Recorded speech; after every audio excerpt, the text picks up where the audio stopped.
علیکم عزیزی دل و دیده تماشاگران محترم دوستان گرامی قدری ما امروز سنه 22 یانوری سال 2026 است. قرار داریم در دهه دشت قاضی جماعتی دیوتیوری شهر پنجکن وادی زرافشان ولایت سوخ جمهوری تاجیکستان. همه جا برف پوش است. نعمت پروردگار باریده ایستاده است که ما خیلی ها خرسند هستیم. این سفیدی است. این یگان چیز ندارد، خرسندی است، سفیدی است، نعمت پروردگار است. خیلی شما خودتون خبر دارید پگاهی دیگر در دهه دشت قاضی جماعت دیوتیوری شهر پنجکن بازی بوسکشی تشکیل کرده هستیم. همه یار و دوستان خدا رو شکر میبیان ان شاء الله همین یک بازی ملی رو در همین دهه با خوشی و خرسندی میگذرونیم. خب سبب نوار امروزه ما از چی عبارت است؟ من میخواهم شما همه همین سخنهای ما رو در ترازوی عقل خود برکشیده همشه یک دوستانه و برادرانه قبول کرده ما رو درست فهمیده و همه جهت ها رو ما همه چارچوبه ها رو رعایت کرده و به نظر گرفته گپ زدن نمیتوانیم. بعضی چیز رو شاید لنده کرده میگویم، شما خودتون از روی عقل و فراستی خود از روی زور و توان خود همون چیز درست کرده قبول کرده گیرید. برادری عزیز، نوار امروزه ما از چی عبارت است؟ من حاضرها بسیار مهمان ها از چهار گوشه و کناری جمهوری زنگ زده ایستادند که راه ها چگونه باشد. ما نیتی رفتن داریم، خدا رو شکر. البته نوری دیده تاجی سر مرحمت کرده آمدن گیرید. حاضر ما همون در گروه های تاکسی ها راه ها رو پرسیده ایستادیم. من عقبه دوشنبه خوجند مقصد وزنین است میگویند، ترما فرامدگی از راه محکم است، راه نیست گویا که. خب انا اکنون راهی خوجند پنجکند перевал аҳён аз ин тараф мебанданд, аҳён аз он тараф баста истоданд роҳро. баъзе мошинҳо хеле мушкилиҳои роҳ албатта ҳаст, роҳҳо вазбӣ мегӯянд. баъдан аз сабаби оне ки мо кам блогерӣ ки мекунем, баъзе ёру бародарони блогери моро мисол чор тараф ҳамаро хабар карда истоданд. албатта ба ин мо иҷозат додем, албатта ягон мушкилӣ нест. танҳо бисёрияшон аз сабаби оне ки дар бозиҳои бузкашӣ меҳмонҳо хабар кардагӣ нестанд, баъзе чорчӯбаҳо камакак хатогиҳову камбудиҳо ҳаст. албатта мо ози ҳамаша ислоҳ карда худам алоҳида хабар мекунам ҳаматона. ана акнун баъзе одамҳое ҳаст ки барои як бозии бузкашӣ барои калон будани солим меравад. мақсад намедонам, вай худаш мухлис аст, албатта паҳлавон нест, аспдор нест, аммо ҳамин гуна шавқу ҳавас дорад ки агар ягон бозии бузкашӣ солимҳои калон дошта бошад бад меравад, агар солими калон надошта бошад намеравад. ба ҳамин хотир ман мақсади навори имрӯзаи ман ин аст ки баъзе чизҳоро фикр кардаву омада фиреб нахӯред, ё ин ки баъзе чизҳоро фикр кардаву наомада намонед, дар армон намонед. ба ҳамин хотир ман ин навора карда истодам. умуман мо нақшаи мо худамо рости гап он қадар як бойбачаву як пулро ҷои мепартофтагӣ наёфта ин кора ташкил кардагӣ нестем. мо барои хурсандӣ, барои ҳамин як хурсандии мардуми худамо, барои хурсандии аспдорон, барои як дӯстиву рафоқат байни паҳлавоною аспдорою сокинои деҳаҳои гирду атроф ва шаҳру деҳоти панҷакент якҷо сарҷам кардан шуда ин кора ташкил кардем. ва ёру бародарону ҳам деҳагону ҳам синфону ҳамкорону блогерону наворбардорону таксиҳою тамоми одамҳову мухлисои паҳлавонои мухлисои аспоне ки аз чаҳор гӯшаву канори ҳамин водӣ ҳастанд саҳм гузоштаву дар бари мо будан хостанд ва ҳамин бозӣ як обод гардида истодааст. бисёрии онҳо саҳма гузошта ин танҳо барои пешбурди маърака барои худат, бисёрии онҳо барои солим, бисёрии онҳо барои аз номи мо эълон шавад гуфта, бисёрии онҳо ҳамчун як кӯмак дар ин бозии бузкашӣ ҳар гуна саҳмгузориҳо карда истоданд. мо миннатдор ҳастем, раҳмати калон. мақсади ман чи аст? мақсади сергапии ман ҳамин аст ки агар баъзе одам шояд фикр мекунад ки саг қайб ҳамла карда буд, баъзе одам фикр мекунад ки ҳама солимҳо ин воҳима реклама бисёр рафта истодаасту солимҳо чӣ қадар калон бошад гуфта, ин гуна нест. ҳамин аз бозёфти зиндагӣ, аз бозёфти худамон худо хоҳад ҳар чизе ки тавонистем, ҳар чизе ки кардан шароитамо бардошт мекунем. худо хоҳад мегузорем. ёру бародаро ҳастанд мегузоранд, ваъда кардагӣ ҳастанд, омада истодааст. аммо ман инҷо номбар кардан наметавонам ки фалон чизҳо ҳаст гуфта. хай ваъда кардагӣ ҳастанд, биёранам худо хайритият, набиёранам. аммо дар масъалаи солим агар он одамҳое ки барои солими калон тамошо меравем гуфта азм кардагӣ ҳастанд, хато мекунед. ва инчунин солимҳои он қадар хурди нолоиқ ҳам нест. Шукри худо ёру бародар дорем, дӯстҳо дорем, дар атрофамон ҳам деҳагон дорем, хеш дорем, табор дорем, авлод дорем. Иншоалло ҳамеш нағз мешавад, аммо ин масъалаи шумо растчот гирифта роҳ набароед. Дуюм гурӯҳи одамҳое ки мисол дар масъалаи оне ки киҳоро мо хабар кардем, куҷоҳоро мо хабар кардем, пурсида истоданд. Мо албатта аввал паҳлавонон ва аспсаворони водии Зарафшон, асосан се ноҳия, яке шаҳру деҳотӣ Панҷакен, дуюм Айни, сеюм Масчӯҳи кӯҳӣ.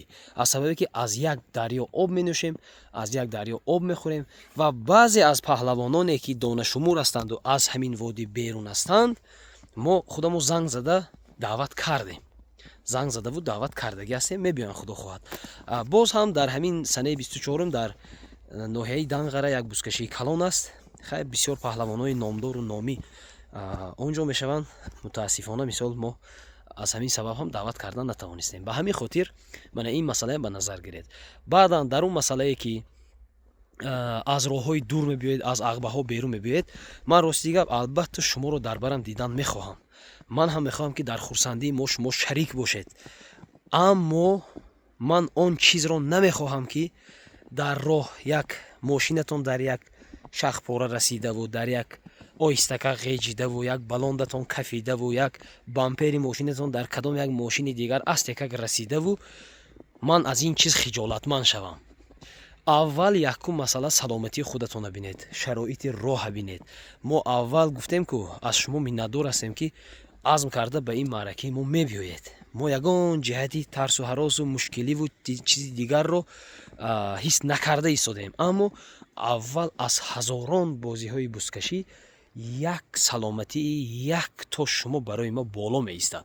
Ба ҳамин хотир бародари азиз, боз нашавад ки мисол пагоҳ як ҳодисаву як амалу як рафтор мо худамоя хиҷолат ҳис кунему, мо худамоя гунаҳгор ҳис кунему, мо худамоя як айбдор ҳис кунем. Ин масъалаҳо ба дӯши мо нест бародаро. Бинед, роҳа бинед, шароитатона бинед, мошинатона бинед, ваятона бинед, омадан гиред. Марҳамат, нури дидаву тоҷи сар, бародари азиз. Баъдан дар масъалаи ҷиддӣ асте мақсад, мо дар деҳа қариб 600 хоҷагӣ дорем. Худоро шукр, ҳамаи хоҷагиҳо барои меҳмон гирифтан тайёр ҳастанд.